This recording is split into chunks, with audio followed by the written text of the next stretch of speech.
இப்போது first day வந்து நம்ம டைலரிங் கிளாஸ் போனோம்னா, ஒரு நல்ல மிஷின் இருந்தா போதும். சின்ன மிஷினா இருந்தாலும் பரவாயில்ல.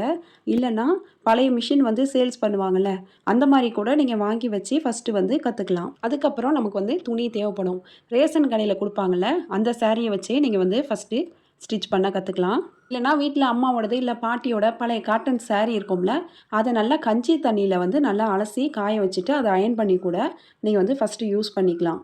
ஃபர்ஸ்ட்டு உங்களுக்கு எதுவுமே தைக்க தெரியாது அப்படிங்கிறப்ப, இந்த மாதிரிலாம் பழைய காட்டன் துணிய வந்து நீங்க யூஸ் பண்ணிக்கலாம். ஓரளவுக்கு தைக்க தெரியும் அப்படின்னு நெனச்சீங்கன்னா, ஒரு 2x2 கிளாத் வாங்கி, அதில கூட ஸ்டிச் பண்ண பார்க்கலாம். ஏன்னா, நம்ம இந்த மாரி நல்ல துணியா வாங்கியிருக்கோம். இது வேஸ்ட் ஆயிடக்கூடாது அப்படிங்கிறதுக்காக, நல்ல ஆர்வமா ஸ்டிச் பண்ணுவீங்க. அதே மாதிரி ஒரு நல்ல சிசர் வாங்கிக்கணும். துணிய கட் பண்ண மட்டும் தான் அந்த சிசர வந்து நம்ம யூஸ் பண்ணணும். துணி வெட்டுற சிசரால பேப்பர கட் பண்ணக்கூடாது. அப்புறம் கீழ விழாம பார்த்துக்கணும். ஒரு தடவ கீழ விழுந்துட்டாலும் அதோட ஷார்ப்னஸ் போயிடும். இதுக்கப்புறமா முக்கியமா தேவைப்படுறது மெஷரிங் டேப்.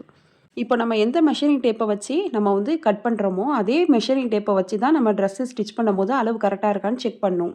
நம்ம மாறி மாறி ஒவ்வொரு மெஷரிங் டேப்பையும் எடுத்து நம்ம வந்து செக் பண்ணோம்னா, அதோட அளவு வந்து நமக்கு சரியா இருக்காது. ஏன்னா 1, 2 மெஷரிங் டேப்ல வந்து அளவு மாறுபடுறதுக்கு நெறையா சான்சஸ் இருக்கு. இதுக்கப்புறமா மார்க்கிங் சாக்கு.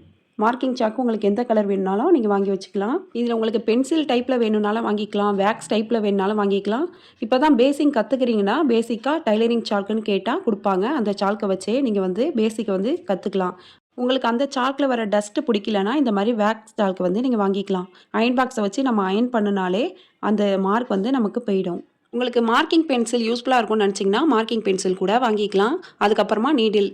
நீங்க எந்த சைஸ் மிஷின் வச்சிருக்கீங்களோ, அதுக்கு ஏத்தா மாரி 14 நம்பரோ, 16 இல்ல 18 எந்த சைஸ் நீடில் வேணுமோ அத வாங்கி வச்சுக்கோங்க.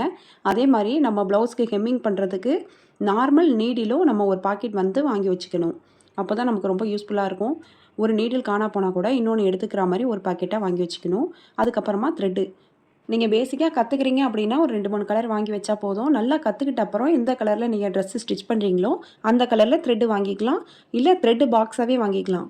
இதுக்கப்புறம் நமக்கு ஸ்கேல் வேணும். எல் ஷேப் ஸ்கேல் வாங்கிக்கலாம். நார்மலா இந்த ஸ்கூல் பிள்ளைங்கலாம் வச்சிருப்பாங்கல்ல, 1 அடி ஸ்கேலு. அந்த ஸ்கேல் இருந்தாலே போதுமானது. அதுக்கப்புறம் நீங்க நல்லா ஸ்டிச் பண்ணதுக்கு அப்புறமா இந்த ஃப்ரெஞ்ச் கர்வ் ஸ்கேலும், L shape scale, arm curve scale எல்லாம் வாங்கிக்கலாம். அதே மாரி நம்ம பேசிக்கா தையல் போடும்போது நெறைய மிஸ்டேக் வரும். அதுக்கு வந்துட்டு இந்த த்ரெட் பிக்கர் ஒண்ணு வாங்கி வச்சுக்கலாம். இப்ப நம்ம பார்த்தது எல்லாமே பேசிக் தான். இந்த பேசிக் டூல்ஸ வச்சே நம்ம வந்து டைலரிங் வந்து கத்துக்கலாம். ஈஸியாவே நம்ம கத்துக்கிட்டு வெளிலயும் ஸ்டிச் பண்ணி குடுக்கலாம். இதோட நெக்ஸ்ட் ஸ்டெப் வந்து மிஷின்ல எப்படி தையல் போடுறது அப்படின்னு நெக்ஸ்ட் கிளாஸ்ல பார்க்கலாம்.